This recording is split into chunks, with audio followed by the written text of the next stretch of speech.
we are going to start with our first article, that is transverse nature of EM waves. So our first topic for today is transverse nature of EM waves. What is the transverse nature of a wave? अब जो transverse nature of wave है उसका मतलब है कि the components of the wave are perpendicular to the direction of propagation. Means अगर हम एक ईएम वेव ले रहे हैं जिसमें electric field is parallel to Y axis and the magnetic field is parallel to Z axis and the wave is propagating in x direction. So according to transverse nature of wave, there will be no component of electric field and magnetic field along the x direction. So in the first article we will prove that the EM waves are transverse in nature. For this, first of all, these are your three axes. In these axes we will consider a parallelepiped. अब जैसे हमारा cube होता है इन 3 dimensions और वैसे ही हमारा पैरेललोपिपेड होता है इन 3 डायमेंशंस. अब यहाँ पे हम एक पैरेललोपिपेड कंसीडर करेंगे. See this is our parallelepiped and इस पैरेललोपिपेड के around here we are considering a wave front. This is our wave front. So parallelepiped के सबसे पहले हम नेम दे देंगे. This is A, B, C, D, E, F, G and H. This is our x direction, this is y direction and this is z direction. This is our parallelepiped. Now first of all here you can see that we have considered a wavefront. So you should know what is a wavefront. जो हमारा wave front होता है, जो wave front है it is a surface containing points affected in the same way by the wave at a given time. Means ये जो wave front है इस पे जितने भी पार्टिकल्स हैं, द कॉन्स्टिट्यूएंट्स हैं इस वेव फ्रंट पे, उस वेव फ्रंट पे जो कॉन्स्टिट्यूएंट्स हैं that are acted in the similar way by the wave at a particular period of time. So that constitute a wavefront. अब हम क्या करेंगे, ये हमारे पास wavefront आ गया. अब हम देखेंगे first of all we will prove that there is no component of electric field along the x-axis.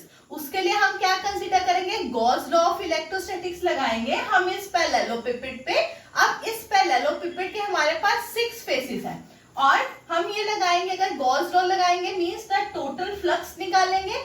अब यहाँ पे the parallelepiped is not enclosing any charge to the total flux जो होगा through the parallelepiped will be 0 और हमारे पास 6 faces हैं.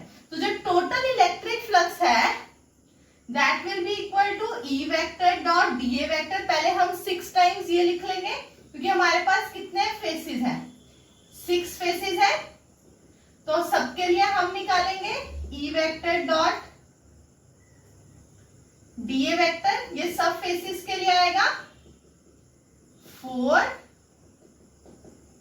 5. अब जब हम फेसेस के नेम्स लिखेंगे we will first of all write the faces that are parallel to X axis. वो कौन से हैं, A B C D and E F G H. तो यहां आ जाएगा A B C D E F G H. अब हम लिखेंगे जो पैरेलल टू वाई एक्सिस है that is A E F B B and D C H G H. अब हम लिखेंगे जो पैरेलल टू जेड एक्सिस है that is A D C B और ई एच जी एफ. अब students जो हमारे इलेक्ट्रिक फील्ड कंपोनेंट्स हैं that are along the Y axis. तो जो भी फेसेस है, जो भी हम ये लेके चल रहे हैं कि हमने जो इलेक्ट्रिक फील्ड किसमें फाइंड आउट करनी है, कि हमने निकालना है कि ई एक्स के अराउंड कोई इलेक्ट्रिक फील्ड कंपोनेंट नहीं है. सो ई वाई और ई जेड के जो फेसेस हैं उनका जो इलेक्ट्रिक उसका उनकी जो वैल्यू है that will cancel out each other, और हमारे पास यहाँ क्या बचेगा, E vector dot D A vector A B C D plus E F G H, E vector dot D A vector is equal to 0। अब एक यहाँ पे जब भी हम इलेक्ट्रिक फील्ड और एरिया वेक्टर को देखेंगे तो एक की वैल्यू हमारे पास पॉजिटिव ई एक्स आएगी, एक की नेगेटिव ई एक्स आएगी। सो इसको जब हम सॉल्व करेंगे वी विल गेट, जो हमारी एबीसीडी फेस है उसमें माइनस साइन आएगा, माइनस ई एक्स, और एरिया कितना आ जाएगा, d y into d z plus into d z is equal to 0। अब इसमें से जो एरिया है, area of the face can never be 0, तो इसमें से हमारे पास क्या आ जाएगा, E x plus E x dash is equal to 0। अब जो इनका जो सम है, इनका जो दो पॉसिबिलिटीज है, या जो इनका ये है सम है दैट इज इक्वल टू 0। अगर इनका सम इक्वल टू 0 होगा मीन्स जो स्टैटिक फील्ड है, और static field is not possible because here we are dealing with the moving charges, तो एक्सेलरेटेड चार्जेस के कारण हमारी मूविंग फील्ड्स है, so this is not possible. इसका मतलब E x and E dash x की वैल्यू इंडिविजुअली 0 है, which means there is no component of electric field in the along the x axis. Similar arguments can be done for the magnetic field. Therefore, along the x-axis there are no components of electric and magnetic field. Therefore, the EM waves are transverse in nature. Now, after this, we have proved that EM waves are transverse in nature. Our next topic is electromagnetic spectrum. Electromagnetic spectrum. अब electromagnetic spectrum क्या है, सबसे पहले we will define what is an electromagnetic spectrum. Electromagnetic spectrum हमारे पास एक spectrum है that contains all the EM waves of different wavelengths and frequencies in a unified manner. जो हमारे इलेक्ट्रोमैग्नेटिक स्पेक्ट्रम है उसमें जो भी ईएम वेव्स हैं वो सारी ईएम वेव्स कवर होती हैं with their unique wavelengths and frequencies. So today I will tell you what are the spectrum. ये बता दिया मैंने आपको, रेंज जिसमें सबकी वेव्स की होती हैं।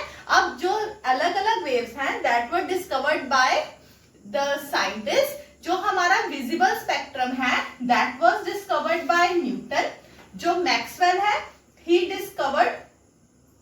he predicted that the light is a type of EM wave. Similarly, जो हर्ट्ज है he discovered the radio waves, and X-rays were discovered in 1895 and gamma rays were discovered in 1898. So at different times different rays were discovered. So today we will talk about the gamma rays and X-rays, and then we will talk about all the other EM waves tomorrow. So first we are going to start with gamma rays. अब इसकी हम बात करेंगे सबसे पहले wavelength range की। The wavelength range of gamma raise is 1 into 10 raised to power minus 14 to 1 into 10 raised to power minus 10 meter. This is the wavelength range of gamma rays. Next we have frequency range. Frequency range है 3 into 10 raised to power 22 to 3 into 10 raised to power 18 hertz. This is the frequency range. अब next we have properties. First property है these show chemical reactions with photographic plates. जो भी photographic plates होती हैं they show chemical reaction with them. Second, they show fluorescent effect. Fluorescent effect means जब gamma rays strike करती हैं they produce light. Fluorescent means they produce जो light effect. Next is they show ionization means अगर हमारे पास कोई gas है उस gas में से हम गामा रेस को पास करेंगे तो that gas will be ionised. Next is they show diffraction, ये हम पढ़ेंगे ऑप्टिक्स में। What is diffraction means in the next chapter, वो जो bending of light through an obstacle है। नेक्स्ट है they carry, they do not carry any charge. जो है गामा रेज है these are neutral, they do not carry any charge. They now what is the use of gamma rays? The gamma raise gives us the information about structure of atom. Gamma rays are used to study the structure of atom. So this is about the gamma rays. Next we have X-rays. X-rays का क्या है, सबसे पहले I will tell you the wavelength range. Wavelength range है इसका 10 raised to power -13 to -8 meter. Next we will talk about the frequency of the X-rays. The frequency of X-rays varies from 3 into 10 raised to power 21 to 1 into 10 raised to power 16 hertz. Next है इसकी जो properties है, जो properties है X rays की, that are almost similar to the gamma rays, बस उनकी जो पेनिट्रेशन पावर है it is less than gamma rays. Now what are the production, how X rays are produced. जो एक्सरेज है that are produced by sudden deceleration of high speed electron. Deceleration means उनकी जो acceleration है it is decrease. और X rays कैसे produce होती हैं, जो इलेक्ट्रॉन्स के इनर लेवल के बीच में ट्रांजिशंस होती हैं, in that thing also X-rays are produced, and gamma rays are produced by transitions of atomic nuclei and decay of certain elementary particles में भी हमारी gamma rays produce होती हैं. और X-ray के uses आपको पता ही है, अलग अलग में यूज होता है, मेडिकल्स में यूज होता है, साइंस में यूज होता है. मेडिकल में जैसे कोई भी हमारी फ्रैक्चर्ड बोन है उसका पता लगाने के लिए भी take the help of X rays. और साइंस में कोई स्ट्रक्चर ऑफ एटम है उसको करने के लिए, उसको स्टडी करने के लिए X rays are used. So this is about gamma rays and X-rays, and we will talk about the other rays of the electromagnetic spectrum tomorrow. Okay students, that's all for today.